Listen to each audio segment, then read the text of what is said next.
सतगुरुदेव की जय। बंदी छोड़ कबीर परमेश्वर जी की जय। बंदी छोड़ गरीबदास जी महाराज जी की जय। स्वामी रामदेवानंद जी गुरु महाराज जी की जय।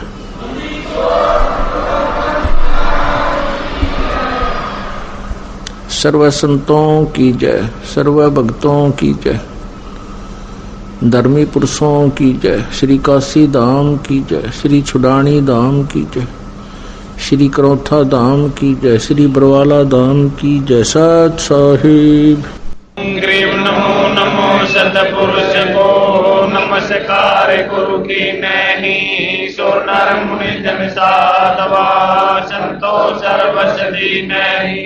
सतगुरु साहिब संत सब नौतम प्रणाम। आगे पीछे मत हुए तिनको जा कुर्बान। निराकार निर्विषम काल जाल वै बंधन। निर्लेपम निज निर्गुणम अकल अनूप बेसुन दुनम। सोहम सुरति समापतम सकल समाना निर्दल।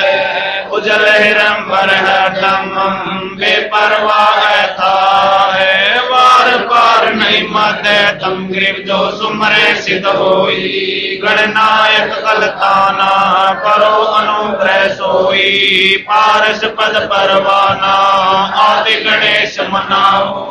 गणनायक देवन देवा चरण कमल लौलाऊं। आदि अंत करुण सेवा ब्रह्म शक्ति संगीता। रिद्धि दाता सोई अवगत गुण अतीतम। सत पुरुष निर्मोही जगदम्बा जगदीश। मंगल रूप मुरारी तन मन अर्पो शीशम। भक्ति मुक्ति भंडारी सुनर मुनि जन जावे। ब्रह्मा विष्णु महेशा शेष सहस मुख गावे। पूजे आदि गणेशा इंद्र कुबेर सरीखा। वरुण तरंग धामे सुमरत जीवन जी का। मन इच्छा बल पावे 33 कोट अदारा। धामे सहस 88 उतरे भव जल पारा। कट है यम की फांसी। हम विनती करते जी गुरु जी तेरे आगे। साहिब तेरे आगे हम विनती करते जी गुरु जी तेरे आगे। साहिब तेरे आगे। साहिब मेरी विनती सुनो गरीब नवाज। जल की बूंद महर चावला बनाया साज। गुरु जी तेरे आगे साहिब तेरे आगे हम विनती करते जी गुरु जी तेरे आगे। साहिब तेरे आगे। साहिब मेरी विनती सुनियो मर्द आवाज।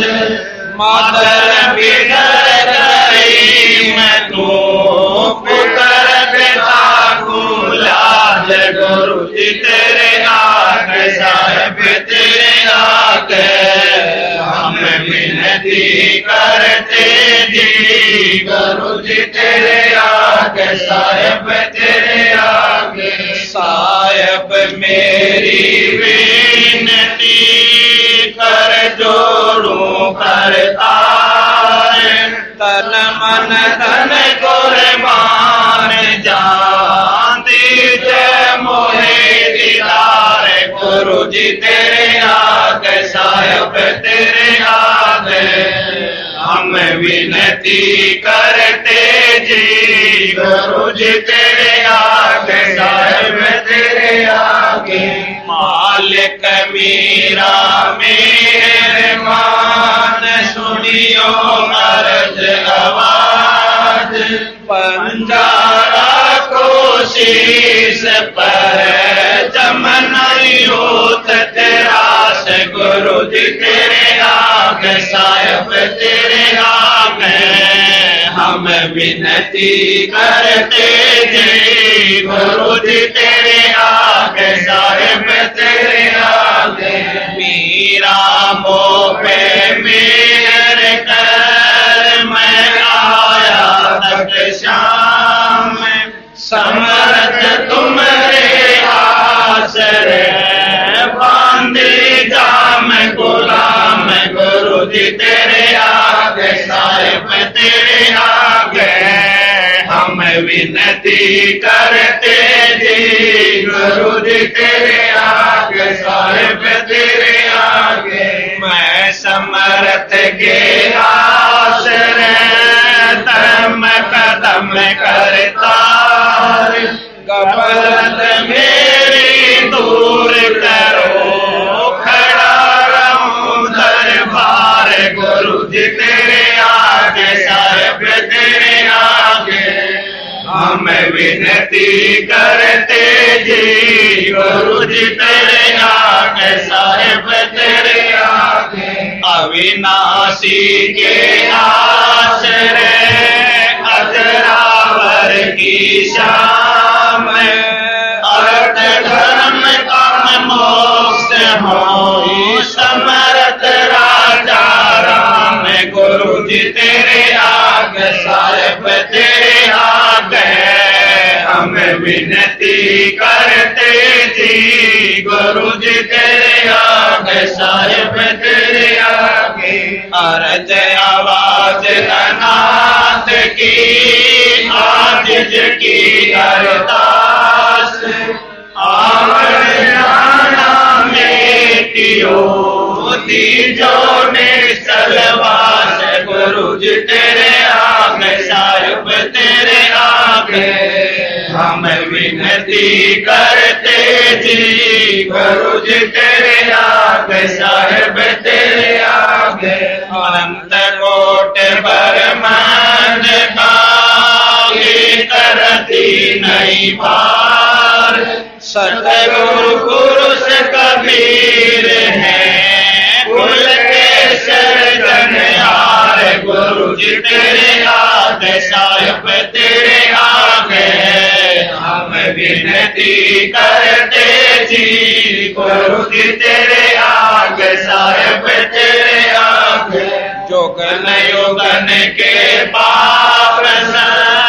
युगन युगन के मैल जानते हैं जगदीश तू जोर किए बद फैल गुरु जी तेरे आगे साहिब तेरे आगे हम विनती करते जी गुरु जी तेरे आगे साहिब तेरे आगे अलल पंख अनुराग है सुन मंडल रहती दास गरीब उतारिया सतगुरु मिले कबीर गुरु जी तेरे आगे साहिब तेरे आगे हम विनती करते जी गुरु जी तेरे आगे साहिब तेरे आगे अकाल पुरुष साहेब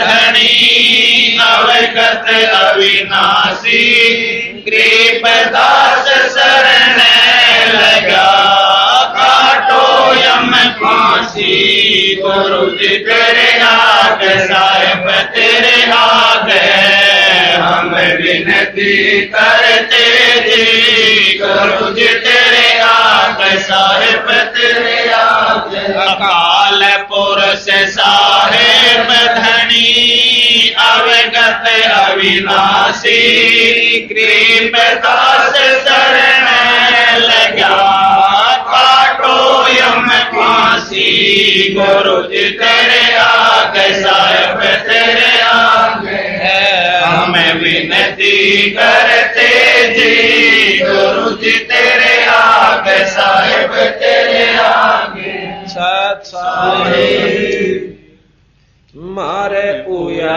पाठ प्रकाश बधाई मैं बांटूंगी मारे पूया पाठ प्रकाश बधाई मैं बांटूंगी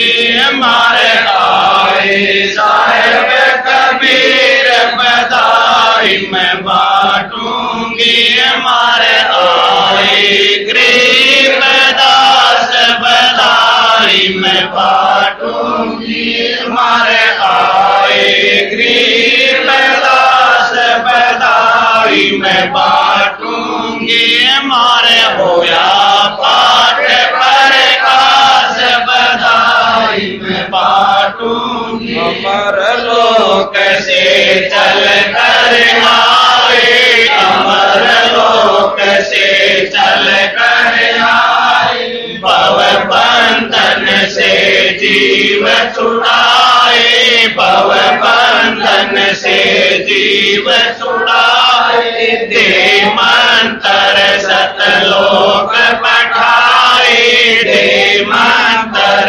सतलोक पठाए देते निश्चल वास बधाई मैं बांटूंगी मारे होया पाठ प्रकाश बधाई मैं बांटूंगी पाप पुण्य को हर दम तोलूं पाप पुण्य को हर दम तोलूं घर घर मैं कहती डोलूं घर घर मैं कहती डोलूं दुश्मन मीत सभी से बोलूं दुश्मन मीत सभी से बोलूं करियो अवन की ख्यास बधाई मैं बांटूंगी मारे होया पाठ प्रकाश बधाई मैं बांटूंगी मारे भगत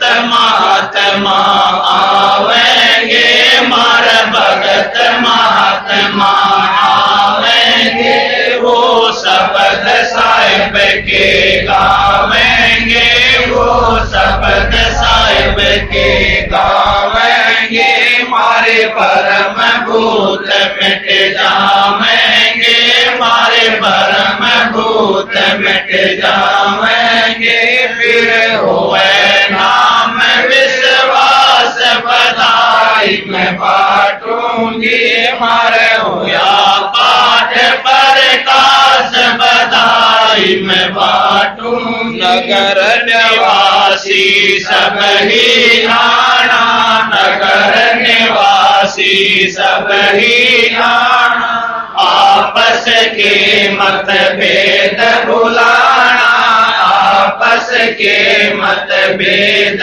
भुलाना कोई दिन में सबको चला जाना कोई दिन में सबको चला जाना या झूठी जग की आस बधाई मैं बांटूंगी मारे होया पाठ प्रकाश बधाई मैं बांटूंगी दुख मेटे और सुख का दाता दुख मेटे और सुख का दाता पूर्ण ब्रह्म है आप विधाता पूर्ण ब्रह्म है आप विधाता जब चाहे चोला धर आता जब चाहे चोला धर आता होया सुल्तानी कवास बधाई मैं बांटूंगी मारे होया पाठ प्रकाश बधाई मैं बांटूंगी काशी में केशव बन आया काशी में केशव बन आया समन के घर भोग लगाया समन के घर भोग लगाया सेवूधड़ पर शीश चढ़ाया सेवूधड़ पर शीश चढ़ाया ये काटे कर्म की पास बधाई मैं बांटूंगी मारे होया पाठ प्रकाश बधाई मैं बांटूंगी जिस घर में ये होता पाठ जी जिस घर में ये होता पाठ जी उन भगतों के हो जा ठाट जी, उन भगतों के हो जा ठाट जी, भगत बेहुने पार बाट जी, भगत बेहुने पार बाट। जिनको लगी न भजन की प्यास बताई मैं बाटूंगी, मारे होया पाठ प्रकाश बधाई मैं बाटूंगी। गुरु राम देवानंद गुण गाता है, गुरु राम देवानंद गुण गाता है, गुरु राम पाल को समझाता है, गुरु राम पाल को समझाता है। भजन बिना नहीं सुख पाता है, भजन बिना नहीं सुख पाता है। चाहे विपत्ति हो खास बधाई मैं बाटूंगी, मारे होया पाठ प्रकाश बधाई मैं बाटूंगी, मारे आई साहेब कबीर बधाई मैं बाटूंगी, मारे आई साहेब कबीर बधाई मैं बाटूंगी, मारे आई गरीबदास बधाई मैं बाटूंगी, मारे आई गरीबदास बधाई मैं बाटूंगी, मारे होया पाठ प्रकाश बधाई मैं बाटूंगी, मारे होया पाठ प्रकाश बधाई मैं बाटूंगी। सर सारी छोड़ महाराज। आज परमपिता परमात्मा सतपुरुष स्वरूप कबीर साहब तथा उन्हीं के अवतार बंदी छोड़ गरीबदास जी महाराज की विशेष रजा से, विशेष अनुकंपा से आज ये गरीबदास जी महाराज की अमृतमयी वाणी का खुलासे का जो कार्य है प्रारंभ हो रहा है।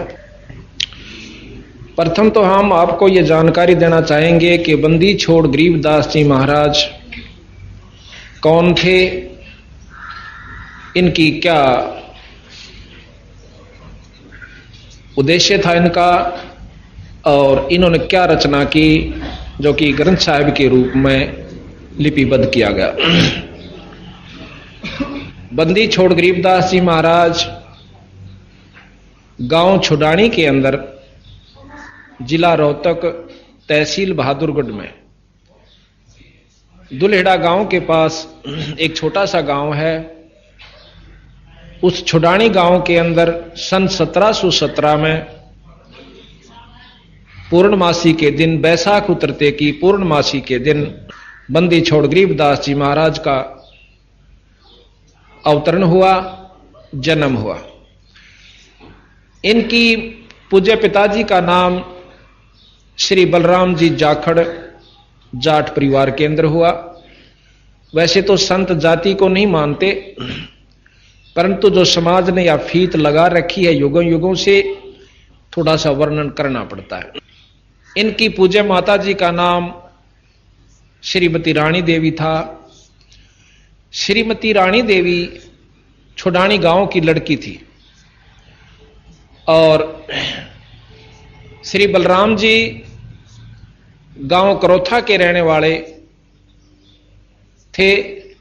किसी कारणवश इन्होंने गांव को त्याग कर अपनी ससुराल की जमीन को संभाला, क्योंकि रानी माता का जो कोई संतान नहीं थी उनके पिताजी के, तो वहां घर जमाई के रूप में गरीबदास जी महाराज के पूज्य पिताजी श्री बलराम जी रहे।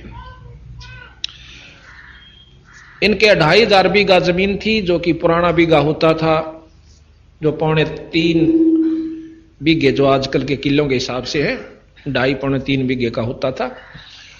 इतनी इनके जमीन थी। ये सब वर्णन इसलिए दिया जा रहा है कि कोई यूं ना समझे कि सतगुरु महाराज ने कोई वैसे ही अपनी रोटी रोजी के लिए ये वाणियां कथ दी होंगी। नहीं, इन्होंने परमार्थवश आने वाले समय कलयुग के तगाजे को देखते हुए और ज्ञान का जो आजकल घोल मथोल कर दिया गया है, शास्त्रों का ज्ञान ना रहा, वेदों को ढंग से कोई जान नहीं पाया, उपनिषद श्रुतियों को जिसने जैसा भी उनके अंदर दोहे अनुसार अपने अनुसार उनकी बुद्धि ने काम किया, संतों ने अपने हिसाब से उनके व्याख्या की, भाषा भाष्य किया। अब हम जिस भी किसी एक उद्देश्य को लेकर चलते हैं तो हम देखते हैं कि एक शास्त्र कुछ कह रहा है, दूसरा शास्त्र कुछ कह रहा है। रामायण कुछ कह रही है, महाभारत कुछ कह रहा है। चारों वेद का जो भाषा भाष्य किया गया, 3-4 महर्षियों ने किया, उनका आपस में कोई से का किसी तक नहीं मिलता। कहीं तक मिलता है, फिर जाकर भिन्न हो जाते हैं। वही श्लोक होता है, संस्कृत के वही श्लोक है, क्योंकि वेद श्लोक बदले नहीं जा सकते। अपनी ज्ञान अनुसार, अपनी बुद्धि के जो विचार अनुसार हम उसका कुछ भी भाष्य कर सकते हैं। इस प्रकार उनके भिन्नता होने की वजह से असमंजस में जीव पड़ गए कि मेरा परमात्मा सैक नाश है, या ये शास्त्र सत्य हैं या असत्य हैं। गरीबदास जी महाराज ने यही फैसला दिया है। चारों वेदों को, 6 शास्त्र, 18 पुराण, 11 उपनिषद, महाभारत, गीता जी, और जो मुसलमान धर्मों का, मुसलमान धर्म जहां से शुरू हुआ, वो कौन महापुरुष था, कौन से लोक आया था, और किस शक्ति का वो अवतार था, और उस मोहम्मद जी ने क्या चलाया था। और आखिर में आने वाले समय में उस मोहम्मद जी के ज्ञान को भी लोगों ने अपने हिसाब से सेट करके उस वस्तु को गलत ढंग से प्रसारित कर दिया, जिसकी वजह से ये समाज आज इस स्टेज पर खड़ा हो गया, स्थिति पर खड़ा हो गया कि नास्तिक होने को जा रहा है। महर्षियों ने, महात्माओं ने समय समय पर आकर के बहुत कोशिश की गई है उनके द्वारा कि हम इस ज्ञान को एक कर पाएं, पर नहीं कर पाए।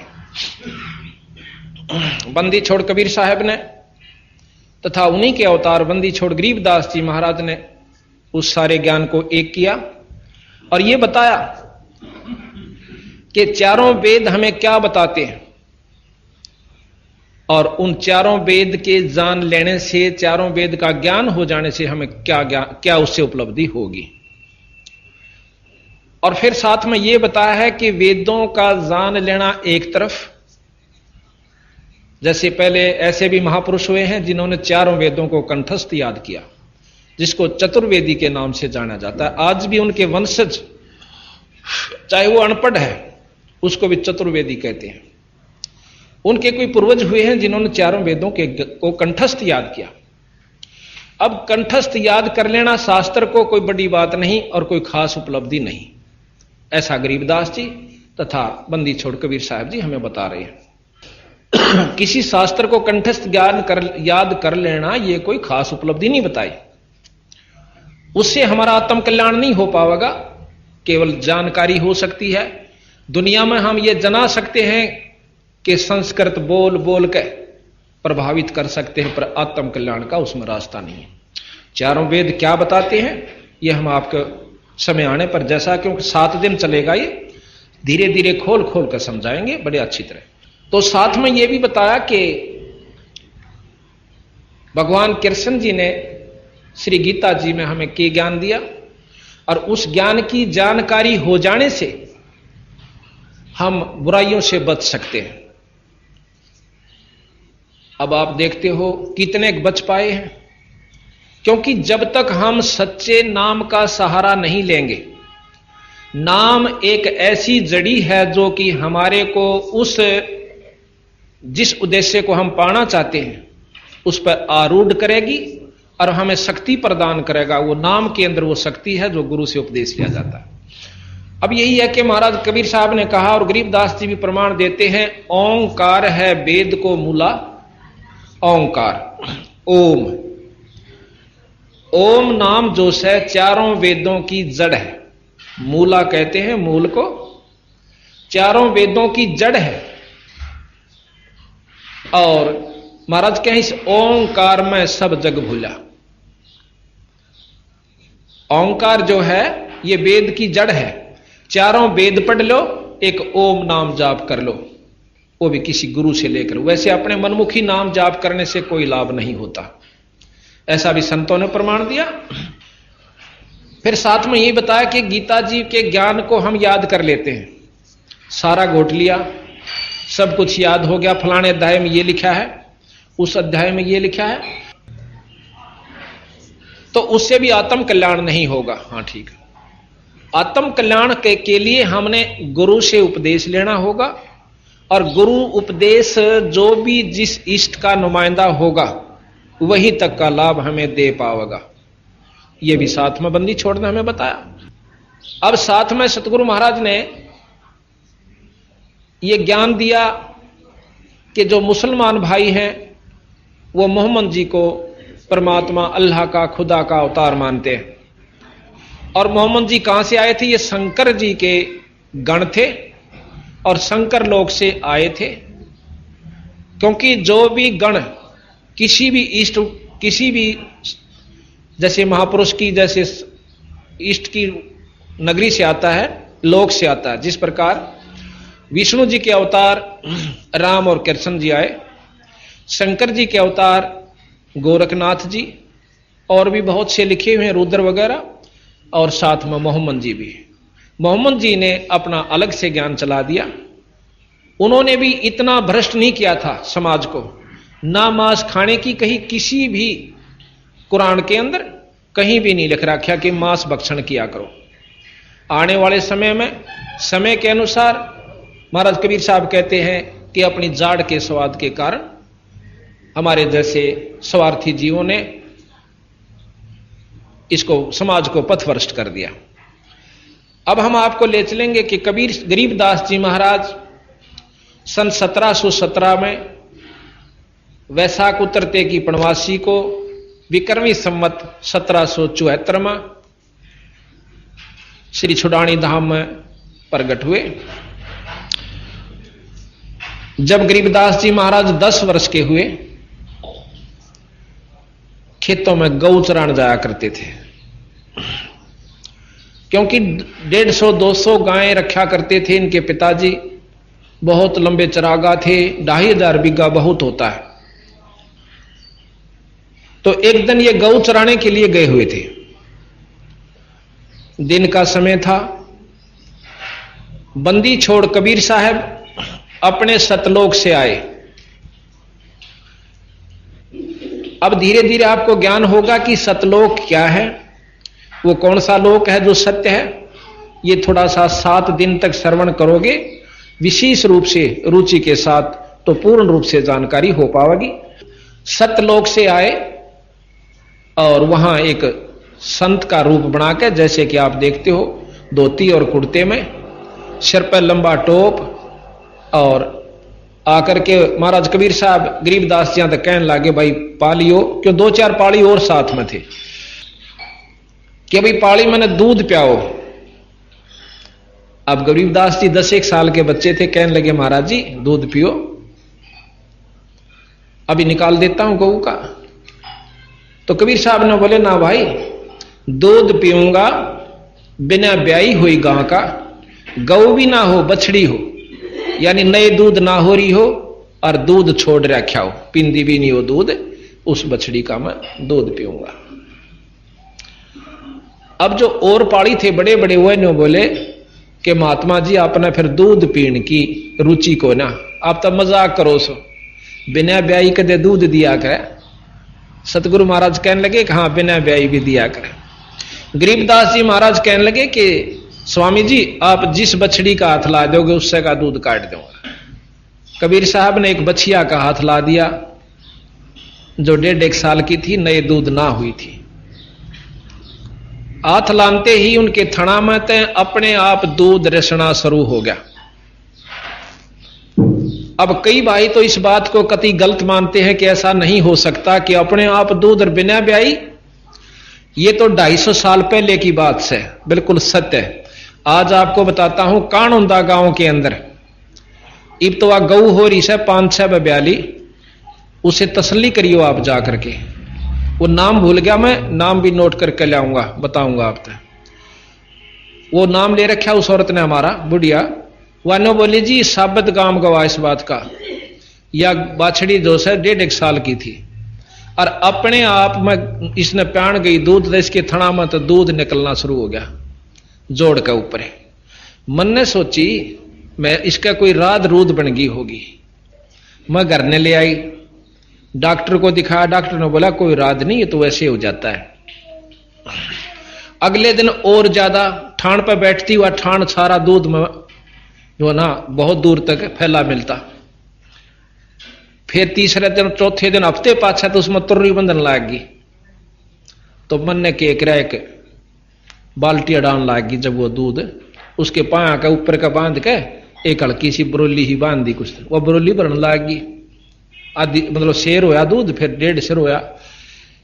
फिर मैंने उसकी चाह बना के उबाल के देखा, ना पटा, नहीं पटा तो मन ने के करा, फिर उस पर मलाई भी आई, फिर चाह बना के देखी। फिर ने बोली अगले दिन मैंने जमा दिया, उसकी दही जाम गई और घी काटा, घी भी लिख आया। तो इस प्रकार ने बोली। फिर मैंने उसको खड़ और बिनोले गिरने शुरू कर दिए, बाखर चने वड़े। जो कहती मेरी बहू का बालक होना था, उसका 10 किलो दूध किया, घी बनाया मैंने उसका, देसी गऊ का। आज भी वह गां प्रमाणित सवानों कहती चल मैं दिखा के लाऊंगा आपने। मैं बोला वे तो झूठ बोला है, अरीबती मेरे घर में बंद रही सर साबित। और भी 20, 30, 50 जितने वहां गांव के बैठे थे, बोले जी कति 100 की 100 सच है। तो इस प्रकार हम उन बातों ने स्वीकार करें जो हम आख्या देख लें। कई संता तुम्हारी बात हुई भक्तों से, आमनो कह देना भाई ऐसे ऐसे हो गया, नो बोला ये भी दिखा दे करके। अब उस अनजान ने कोई नो पूछे कि कोई नो कह भाई जींद में बहुत तगड़ी बारिश हुई, जेठ के महीने में आवे कोई आड़ा लू चाल दी हो, और उड़ा नो कह दे जी उड़ा बहुत तगड़ी बारिश हो रही है, और वो नो काड़ा दिखा दे करके। भी उसका के इलाज, सब समय आने पर सारे कामों से वहां बारिश हुई है, वो झूठ बोलने का उसने के शौक से भाई। लेकिन वो नौका में जब मानो जब रोहतक में बरसे, रोहतक भी बरसेगा समय आओगा जब, और जेठ में बिला जींद में बारिश है। अब कई भाई नौके हैं कि ऐसा नहीं हो सकता ऐसे समय में, और संत नौके हैं कि वो जब हो सकता है। तो इसी प्रकार हमने इतना ही ज्ञान है कि हम देख ले आंखें तो सच है, और पहले के में बात हुआ हम नहीं मान दे, शास्त्रों को भी झूठा कर देते। गरीबदास महाराज जी ने शास्त्र झूठे नहीं करे, इन्होंने शास्त्रों को ज्यों का त्यों रखा, पर उन शास्त्रों की पहुंच बताई कि यहां तक इसकी म्याद है इसकी। तो सतगुरु महाराज ने हमें यह ज्ञान दिया कि जैसे रामायण महाभारत ये हमें क्या ज्ञान देती है। रामायण जो है विष्णु अवतार श्री रामचंद्र जियों का जीवन चरित्र है।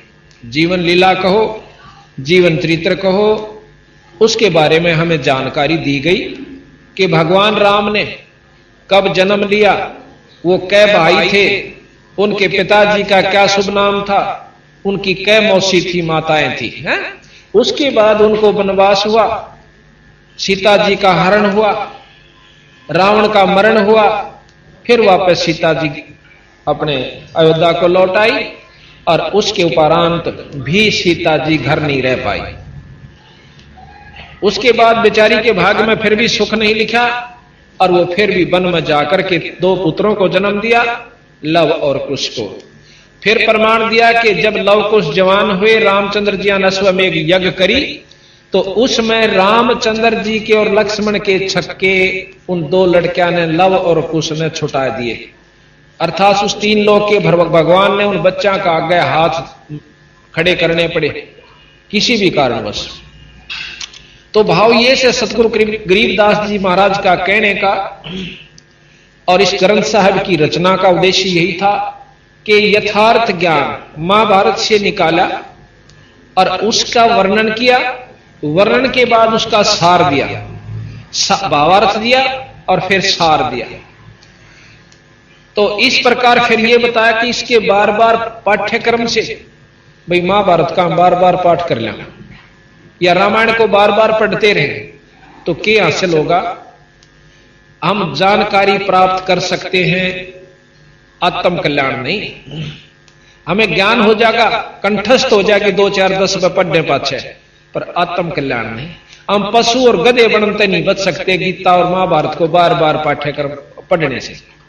हाँ, उनसे ये लाभ बताया कि को पुण्यात्मा अपने अंतःकरण में इस बात को जमा सकती है कि रावण कैसे दुष्कर्म नहीं करने चाहिए। भाई, किसी की पत्नी को नहीं हड़ना चाहिए, उसके हड़ने का, उसको उठा ले जाने का, दुष्कर्म यानी अपने हिसाब से कोई ऐसा बुरा कर्म करने का उसका यूं फल होगा कि परिवार तो नष्ट हो गए।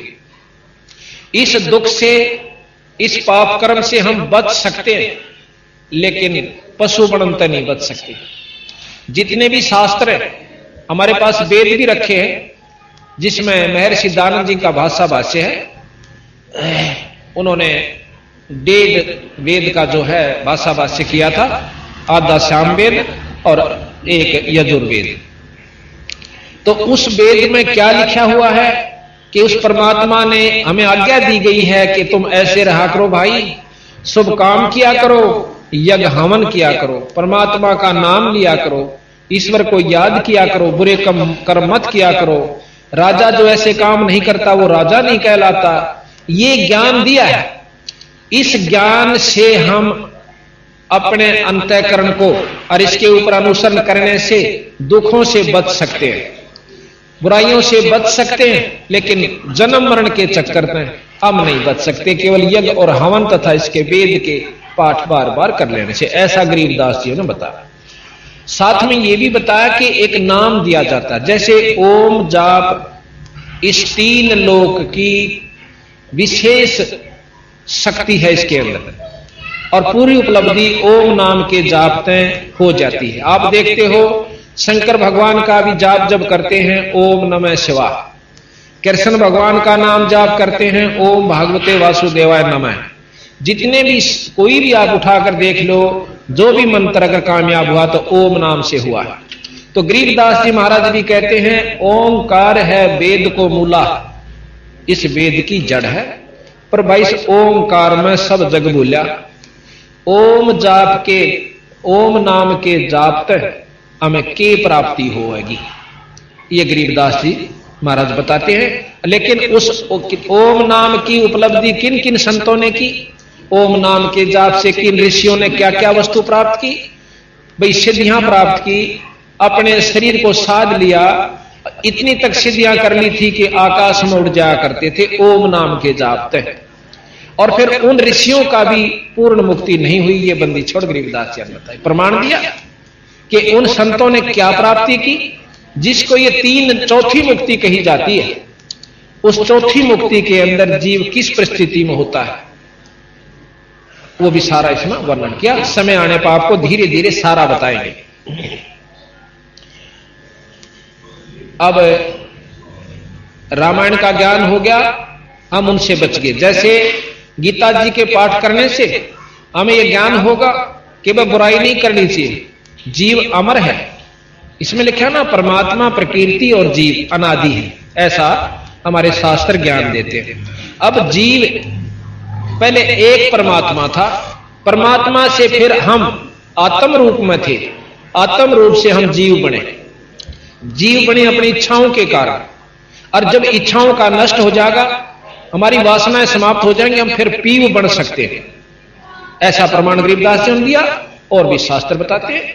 अगर हमने जीव ही रहना है, कई भाई लोग ऐसे संत आत्माएं, संत जी के जीव अनादि है, ये पीव नहीं बन सकता, तो फिर साधना की आवश्यकता ही नहीं कर। जब हमने जीव ही रहना है, अनादि रहना है, तो कुत्ते भी बनना होगा और सूअर भी बनना होगा, गधे और गधी भी बनना होगा। ये 3 लोक की व्यवस्था तथा जीव की प्रक्रिया के अंदर आता है। गरीबदास जी महाराज कहते हैं फिर साधना की कोई आवश्यकता नहीं। जब आपने जीव ही बना रहना है सारी फोरएवर सदा के लिए, तो फिर साधन क्यों करो भाई? उस साधना से क्या होगा? तो फिर साधन क्यों करो भाई? उस साधना से क्या होगा? तो ये सारा साथ बताया कि हमने पीयू बनना है। धर्मदास जी को जब कबीर साहब ने पूर्ण ज्ञान दिया तो उसमें जब उनको ज्ञान हो गया तो जब ने कहा था मेरे हंसा भाई, तो हंस रूप था जब तू आया। इस जीव को कहा कि तू परमात्मा स्वरूप था जब सतलोक से आया था, और अपना स्वरूप भूल में भूल जाता तो जीव कहाया। अब हम कभी तुम्हारा भाई बालक बीमार हो गए, कभी बच्चे ना हुए जब मुश्किल हो गए तो उनकी पालन पोषण, फिर पशु बीमार, नौकरी ना मिली, नौकरी छूट गई, हाय फलाने का क्या होगा, लड़की का लड़का ना हुआ, तो हम 24 घंटे भयभीत रहते हैं। अपना स्वरूप भूल गए कि हम परमात्मा स्वरूप भी हैं। एक हम परमात्मा के अंश हैं, पर हम अब जीव बन बैठे। जिस प्रकार कई भाइयों के हैं कि जीव ही ब्रह्म है। अब इस प्रक्रिया को कोई समझ लेगा तो बात समझ में आ जाएगी, ना तो नहीं आती। जीव बिल्कुल ब्रह्म है, इसमें कोई शक नहीं। तो सूर भी ब्रह्म है, और गधा भी ब्रह्म है, मच्छर भी ब्रह्म है, और मुर्गा भी ब्रह्म है। सारे ब्रह्म है। मनुष्य भी ब्रह्म है? नहीं, जब तक यू जीव है इतने जीव है, और जब पीव हो जाएगा यू ब्रह्म हो जाएगा। जिस प्रकार बर्फ पानी से बनती है, बर्फ जो है वो जल से बनी, और जिसको ज्ञान है, जिसने अनजान से उसने नो नहीं दे रहा है बर्फ बने क्या है, तो उसको उस बर्फ के भाव से ही देखता है। जब हमने मालूम नहीं था कि बर्फ जल से बनती है तो गांव में आया करती थी या बर्फ, तो हमने सोचा करते या बर्फ भी बर्फियां की तरह नई बड़ी बनाई आती होगी कितने थे, या कोई और वस्तु होगी। जब हम बिल्कुल बालक थे, फिर हमने फैक्ट्रियां देखी कि बर्फ तेल में बनते। अब पता चला कि फ्रिज में भी बर्फ बनाने लग गए, तो वो जल से बर्फ बनी। तो हम ब्रह्म से जीव बन गए, किसी भी कारण से बने, किन्हीं परिस्थितियों में हमने जीव बन गए। अब जब तक हम पीव नहीं बनाएंगे इतने पानी नहीं, यानी पीव नहीं कहला सकते, इतने जीव हैं। और जब तक वो बर्फ है, वो पानी नहीं कही जा सकती, पर नो भी नहीं कह सकते ये पानी नहीं है। उसको ये भी नहीं कह सकते जल नहीं है। जिसको ज्ञान है वो कहेगा कि जल तो है। तो ये जो कई भक्त आत्मा न्यू कहे कि जीव खुद ब्रह्म है, इसने कोई साधना की जरूरत नहीं। क्या की साधना करे जब ये खुद परमात्मा है। अरे भले मानुष जब तक बर्फ है तो बर्फ के गुण से उसमें पानी का काम नहीं देगी, जल का काम बर्फ नहीं दे सकती जब तक पानी नहीं बना लेंगे। इसी प्रकार जब तक हम पीव नहीं बनेंगे इतने जीव की ही संज्ञा में रहेंगे, और हम हमारे साथ ये सब लगे रहेंगे, काम क्रोध मोह लोभ अहंकार, और इसके अंतर्गत हम लोग 84 भी भोगांगे। ये भोगनी पड़ेगी। अच्छा बंदी छोड़ कबीर साहब ने और गरीबदास जी ने बताया। साथ में गीसासन जी महाराज भी प्रमाण देते हैं, और जितने भी दादू साहब ने भी, नानक साहब ने भी यही प्रमाण दिया है कि जब तक ये जीव है इसको पीव बनाना है, और जब तक हम पीव नहीं बन जाएंगे इतने हमारी ये जन्म मरण की प्रक्रिया खत्म नहीं हो सकती। यहां गरीबदास जी महाराज कहते हैं कि मन तो सुख के सागर बसरे, भाई और ना ऐसा जसरे। मन तो बसरे सुख के सागर, जहां शब्द सिंध रत्नागर। शब्द सिंधु, शब्द यहां परमात्मा स्वरूप है। ईश्वर का जो आखिरी शक्ति वो शब्द होती है, और जहां शब्द सिंधु यानी उस परमात्मा का सागर है, उस शब्द का भंडार है, ईश्वरीय शक्ति का जो निरोड़। जैसे एक तो घी हुआ जिसको कहते हैं मक्खन, वो भी घी कवा हुआ है पर वो मक्खन है, फिर उसको ता दिया तो वो शुद्ध घी हो गया। इसी प्रकार जब हम यहां पर जो जीव से ये ब्रह्म है, ब्रह्म माया सहित ब्रह्म है, इस 3 लोक का मालिक 21 ब्रह्मांड तक जिसको ब्रह्म कहते हैं वो माया सहित ब्रह्म है, और इससे ऊपर पार ब्रह्म है जिसको शुद्ध घी कह सकते हैं, ताया हुआ। तो इसी प्रकार महाराज कहते हैं गरीबदास जी कि मेरे हंसा के मन तो सुख के सागर बसरे, जहां शब्द सिंधु रत्नागर, के जहां पर परमात्मा शब्द रूप में है उस लोक में चाल भाई, वहां जाने के बाद तेरे ऊपर कोई प्रक्रिया जीव संज्ञा की नहीं रहे। ना काम सतावे, ना क्रोध सतावे, ना लोभ सतावे और ना मोह सतावे, ना अहंकार दुखी करे। उसके बारे में बंदी छोड़ गरीबदास जी कहते हैं कि शंखों लहर मेहर की उपजे, भाई कहर ना नहीं जा कोई, दास गरीब अचल अविनाशी, भाई सुख का सागर सोई। वो सतलोक, वो पूर्ण ब्रह्म, वो सुख का सागर है। जब हम वहां पहुंच जाते हैं हमारा कोई शत्रु नहीं रहता, ना दुश्मन होता, ना मन में राग उत्पन्न होता, ना द्वेष होता। अब राग है तो द्वेष भी साथ रहेगा। तो इस प्रकार महाराज कहते कि शंखों लहर मेहर की उपजे, भाई कहर नहीं जा कोई, दास गरीब अचल अविनाशी, सुख का सागर सोई। अचल जो चंचल ना हो, स्थायी स्थिर, और अविनाशी जिसका नाश ना हो। अब हमने ये देखना होगा कि परमात्मा की वैरायटी का आपको ज्ञान दिया जाएगा। परमात्मा किसे कहते हैं? आज तक तो हमने परमात्मा के बारे में ज्ञान नहीं है।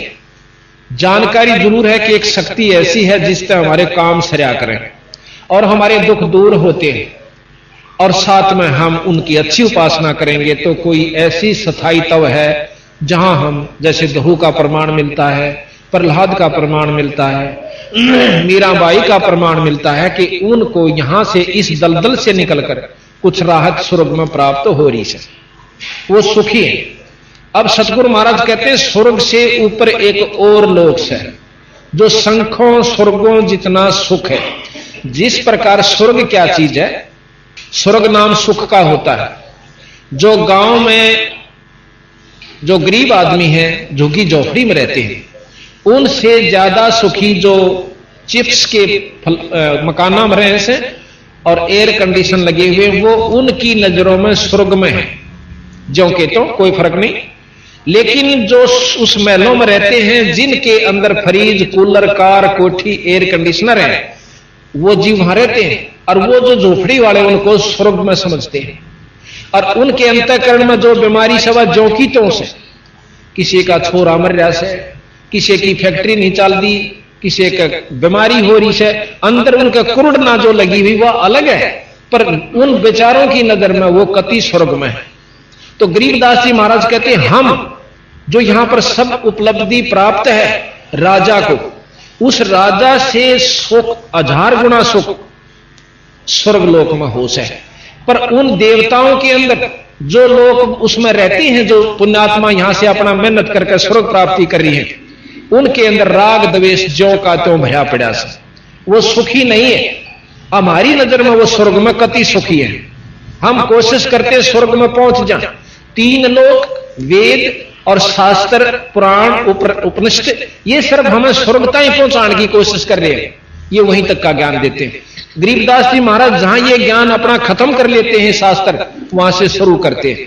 इनको फेल नहीं किया उन्होंने इसका जो का तो मान लिया और है भी सत्य।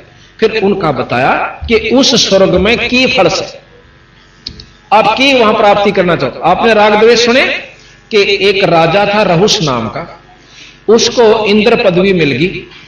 इंद्र पदवी मिल गई तो उसने इंद्राणी के पास जाना था, और पालकियों में ऋषि लगा करते हैं उस इंद्र के, जिनको हम यहां कहते हैं ना स्वर्ग में पहुंच गए, वह इंद्र की पालकी ढोते हैं वहां पर। तो 4 ऋषि और इंद्र की पालकी को लिए जा रहे थे कहार रूप में। और रहुस राजा के यानी उस इंद्र के मन में वासना इतनी प्रबल हुई, उनमें से एक ऋषि थोड़ा वृद्ध था, वो चल नहीं रहा था। तो वो कहने लगा भाई जल्दी चलो, तुम क्यों देर लगा रहे हो। विषय वासना खत्म नहीं थी उनकी कि जल्दी करो, देर हो रही है। आखिर में क्या कहते हैं, उसने उसका लात मार दी जो एक कमजोर ऋषि चल रहा था। उस ऋषि ने उसको श्राप दे दिया। तो कहते हैं उस श्रापवश वो इंद्र भी और वापस आके शरीर इसमें गधा बन जाता है। तो इस प्रकार वहां हमने स्वर्ग सुथरा लागे। बंदी छोड़ गरीबदास जी कहे स्वर्ग हमने भी देखा पर महाराज जल नहीं लाग गया, और सुन मंडल को किया प्याना काल कर्म सब भाग्या। हम तो भाई अपने सतलोक में चले गए। तो ये स्वर्ग की बात बताओ गरीबदास जी महाराज के स्वर्ग कुछ नहीं है। दूसरे मायनों में, दूसरे उदाहरणार्थ स्वर्ग क्या चीज है, जैसे सारे साल ताड़ मेहनत करी, भक्त आत्माएं तपस्या करते हैं, खड़े होकर तप करते हैं, भाई साधना करते हैं, योगी जन बैठ कर बड़ी योग उपासनाएं करते हैं, तो वो क्या करते हैं कि स्वर्ग प्राप्ति हो जाती है। तो उस स्वर्ग के बारे में एक प्रमाण मोटा सा हम देंगे। सारा वर्ष 10 महीने या 9 महीने अपने कार्य क्षेत्र में हमने मेहनत करके 2 पैसे जोड़ दिए, 5-7 हजार रुपए बचाए। उन 5-7 हजार रुपया लेकर शिमला चले गए, कुल्लू मनाली चले गए, और अच्छा जहां पर खूब वातावरण ठीक रहता, गर्मियां में लू नहीं चलती, वहां जाकर के किराए पर तक कमरा लिया और सारी मोल सामग्री आई, और 2 महीने 3 महीने हम जो गर्मियां के थे वहां बिता करके अपने जेब खर्च से वापस आ गए। और वापस जब आए तो यहां पैसा जेब में नहीं था, थोड़ा बहुत बचा भी हुआ होगा तो फिर वो उड़ा अपना प्रयोग कर लिया। तो महाराज कहें हमने यहां साधना की, जैसे वेद अनुसार की, यज्ञ किए, हवन किए, और गीता जी पढ़ी, और कोई भंडारे कर लिए, ये सब करके हम स्वर्ग प्राप्ति कर जावांगे, वो भी उतने दिन के लिए जितना जेब खर्च यहां से लेकर जावांगे। जितनी कमाई हम यहां जोड़कर ले जाएंगे उतने दिन हम स्वर्ग में रह सकते हैं, फालतू 1 मिनट नहीं रहने देते। जैसे यहां नहीं रहने देते हमने, जब समय पूरा हुआ अपनी वहां आने से पहले जाने की भी तिथि उसी दिन नीचे लिख दी थी कि बेटा इस दिन आओगा उल्टा, और इस पहले तरह के मैं हिम्मत होगा अच्छे कर्म करें तक कर बन जा कर लिए, और फिर नहीं तो गधे और कुत्ते लग 84 तो भोगेगा। साथ में ये हिदायत दी थी आने से पहले जाने की तिथि, जब हमारी सारी हिस्ट्री लिख दी और नीचे बंद कर दी। तो इस प्रकार हम जब स्वर्ग में पहुंच जाते हैं तो वहां खा करके वापस आ गए। जो माड़े कर्म कर गया वो नरक में हो गया, जब दोनों वापस आए तो बराबर थे। यहां पर बूंदे कर्म नरक में भोग लिए एक जीव ने, एक ने शुभ कर्म स्वर्ग में भोगे, फिर वापस आ गए। तो गरीबदास महाराज कहते हैं कि इसी तुम ये जितने भी जीवात्मा हैं तेरा कितनी स्वर्ग हो गई, पर वहां ठिकाना नहीं मिला, वहां स्थायी तो नहीं मिला आपको। तो इसलिए सतगुरु महाराज कहते हैं स्थायी तो हम बतावांगे क्यों कर मिलेगा। 4 मुक्ति भी कोई स्थायी तपन नहीं बताया। चौथी मुक्ति ध्रुव को प्राप्त है, प्रहलाद को प्राप्त है। ये चौथी मुक्ति के जीव भी वापस आएंगे जब महाप्रलय होगी, जिसमें लोक परलोक सब समाप्त हो जाएंगे। ध्रुव मंडल भी नहीं रहेगा, शिवलोक भी नहीं रहेगा, विष्णु लोक नहीं रहेगा, ब्रह्मा लोक नहीं रहेगा, और माता का लोक नहीं रहेगा, कोई ब्रह्मांड नहीं रहेगा, खत्म हो जाएंगे ये। इसको महाप्रलय कहते हैं। तो एक महाप्रलय में 21 ब्रह्मांड की टोडी खिंच जाती है, यानी खत्म हो जाता है। आप प्रमाण लेते हो कि पृथ्वी तत्व को जल तत्व ग्रासेगा, गरीबदास जी महाराज भी लिखते हैं और शास्त्र भी प्रमाण देते हैं। ये मेरे पास रखे हैं सारे, किसी ने ना बच्चे तो इन्हें पढ़ लियो, आकर मेरे पास पढ़ सकते हो। कोई ने सोचा कि सट्टे मारे, सट्टे नहीं हुआ कर दे। जब मैदान में और पंडाल लगाकर कोई चीज कही जाती है पूरे विश्वास के साथ कही जाती है और आत्मानुभूति के साथ की जाती है, जो हमने अनुभव किया हुआ होता है। तो अग्नि जल तत्व को, पृथ्वी तत्व को जल तत्व खत्म कर देगा, ग्रास लेगा। जल तत्व को अग्नि ग्रासेगी, अग्नि तत्व को वायु, पवन तत्व, और पवन तत्व को आकाश।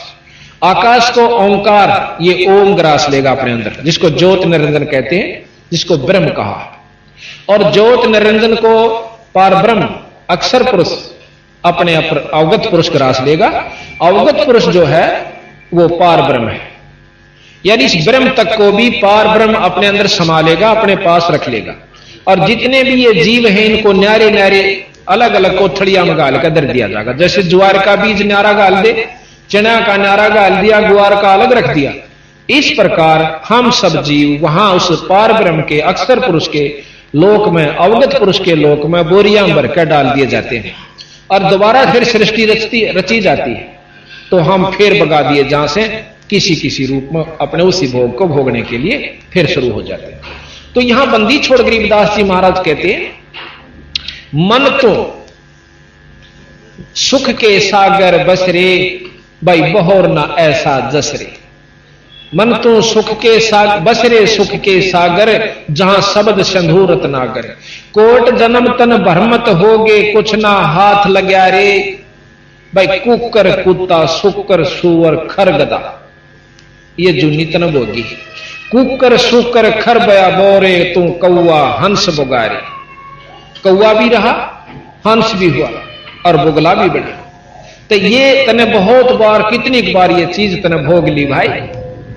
फिर कहा कि कोट जन्म तू राजा की ना मिटी ना मन की आशा, करोड़ों जन्म तक तू राजा भी रहा, कितनी बार तू राज भोग चुका है। और भाई 3 कोट जन्म तू राजा की ना मिटी ना मन की आशा, और भिक्षक हो तू दर दर हांडा, मिला नहीं निर्गुण रासा। अब देखा ना इन दुकाना का ऊपर लाल लत्ते पैर लेंगे, ढाडी बढ़ा लेंगे, माला गा लेंगे और 36 पाखंड करके एक संत को बदनाम करते हुए वो लोग मांगते फिर से हैं। और को दवन्नी ना देता दीदे काटेंगे, कहेंगे फूक दूंगा। अब पहले ऋषि हुआ करते श्राप दे दिया करते थे, उनका भय इतना ही हमारे अंदर जमा हो रहा है, कदे ये साचे फूक ना दे। और फिर वो सल्पा फूक तो वो फेरगा ना, हमारे दिए हुए धन को, हमारे दिए हुए पैसे को सल्फा पीवेगा, फीम खावेगा, दारू पीवेगा, या कोई और भी बदमाशी कर सकता है।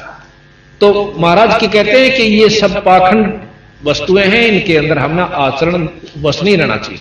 तो कहते हैं भिक्षक हो तू दर दर हांडा, पर मिला ना निर्गुण रासा। निर्गुण रासा जोश है, वो निर्गुण वस्तु कैसे प्राप्त होती है, वो विधि बड़ी गरीबदास जी ने बताई कि हम बतावांगे ऐसे उसकी निर्गुण उपासना ऐसे होगी तेरी। फिर कहा कि इंद्र कुबेर ईश की पदवी, ब्रह्मा वरुण धर्मराया। इंद्र कुबेर और ईश के हैं परमात्मा मालिक। जैसे इंद्र भी भगवान है, इंद्र को भी भगवान इंद्र कहते हैं, और वेदों में उसी इंद्र को ऐश्वर्यवान परमात्मा कहा है।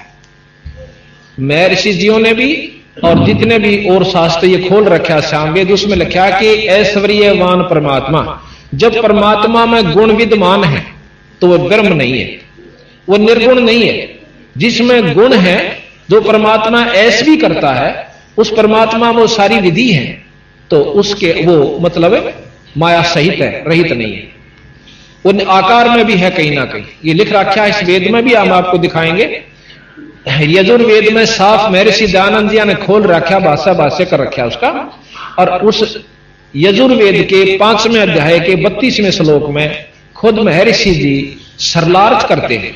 सरलार्थ को बदला नहीं जा सकता, अगर मायना को बदलता है, अर्थ को बदलता है, तो वो विद्वान नहीं कहलाता। उन्होंने जो का त्यों लिखा है कि वो परमात्मा, वो ईश्वर, वो परमेश्वर जिससे सारी सृष्टि चेतन है, चल रही है और आश्रित है, वो अपने सत धाम युक्त है। अगर वो धाम में है तो आकार में भी है। इस बात को नहीं भूलना चाहिए, मकान बना है तो आदमी भी रहे होंगे या रहते होंगे, मकान की वैसे जरूरत नहीं थी। जब उसका धाम है, उसका स्थान है, उसका लोक है, तो वो आकार में भी है। दूसरी तरफ से कहते नहीं उसका कोई लोक नहीं, उसका कोई धाम नहीं, कोई स्थान नहीं, वो तो कण कण में व्यापक है। गरीबदास जी महाराज उसके बारे में बताते हैं, व्यापकता किसे कहते हैं और स्थायीपन किसे कहते हैं। सूर्य अपने स्थान पर है, पर यहां सारी पृथ्वी जितने उसके सामने आते उसमें प्रकाश व्यापक है, पर है अपने स्थान पर। इसी प्रकार राजा अपने स्थान पर है, अपनी गद्दी पर है, अपने महल में है, पर उसकी सत्ता, उसकी शक्ति हिंदुस्तान के कण कण में व्यापक है, इसमें कोई शक नहीं। उसका भय, उसकी सत्ता, उसकी प्रभुता निराकार रूप में सब जगह व्यापक है। वो मुख्यमंत्री में भी है, वह डीसी में भी है, और डीसी के माध्यम से एसपी और नीचे के जितने भी ऑफिसर उनके माध्यम से हर चीज, हर की उसमें अपने क्षेत्र में व्यापक है। जैसे अब हम आपको जो जहां ले जाना चाहोगे वो ध्यान से सुनिएगा। पहले तो हमने राम की परिभाषा का नहीं ले रहा। राम कहे किसने? Ram God, Allah, that power. Ram is a god, God is a power, और उसको अल्लाह कहो, राम कहो, खुदा कहो। अब पावर नाम जो है ना, वो परमात्मा का एक स्वरूप है। शक्ति जो है उसे परमात्मा कहते हैं। अब शक्ति तो देखो इंद्र में भी है, और शक्ति हनुमान जी में भी है, शक्ति गणेश जी में भी है, शक्ति भगवान राम में भी है, विष्णु शंकर जी में भी है, कृष्ण जी में भी है, विष्णु जी में भी है, और ब्रह्मा जी में भी शक्ति है। पर जितनी जिसमें शक्ति है उतने ही वे परमात्मा है। जैसे तहसीलदार भी साहब को आवे से, एसडीएम भी साहब और डीसी साहब भी साहब को आते, कमिश्नर भी साहब को आवे, और मंत्री साहब, मुख्यमंत्री साहब और प्रधानमंत्री साहब, राष्ट्रपति साहब, ये सारे साहब को आवे हैं। पर इनकी कार्य क्षेत्र में और शक्ति में दिन रात का अंतर होता चला जा सकता।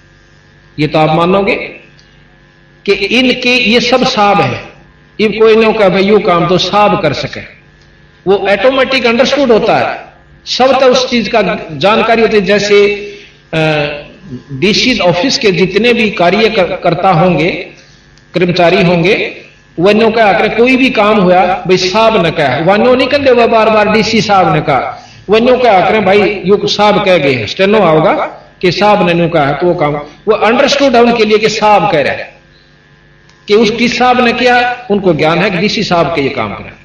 फिर वो कहेंगे कि ये किसने कहा, साहब ने कहा, उन्हें दोबारा नो कहने की जरूरत नहीं पड़ती, डीसी साहब ने कहा, अच्छा जी। तो इसी प्रकार हमने राम राम सुना पर नो नहीं बेरा कौन से राम पे के काम बनेगा।